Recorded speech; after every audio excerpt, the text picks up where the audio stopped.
Jamie with Floorzz.com with a quick update regarding our business during the COVID-19 pandemic.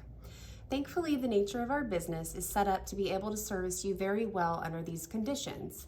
But we are seeing the average order time for delivery to increase for a few reasons.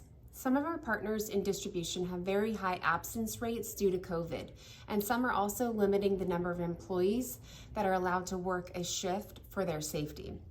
We are seeing many products go out of stock with long waits for replenishment, and in some cases, manufacturers are moving production to new locations.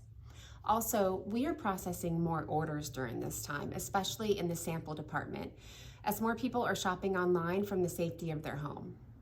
With all that in mind, we want to encourage you to reach out to us by email, chat, or phone so that we can check the stock of your item before you place your order.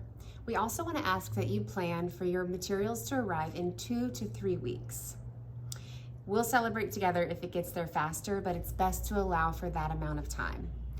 We've also found that requesting an expedited order even with an additional charge is not worth your investment, as it cannot be guaranteed. It's our goal to provide a full service experience for you at Floorzz. If there's something specific that you're shopping for and can't find on our site, please just reach out to us, because chances are we can get it. We look forward to helping you, and thank you so much for visiting us at Floorzz.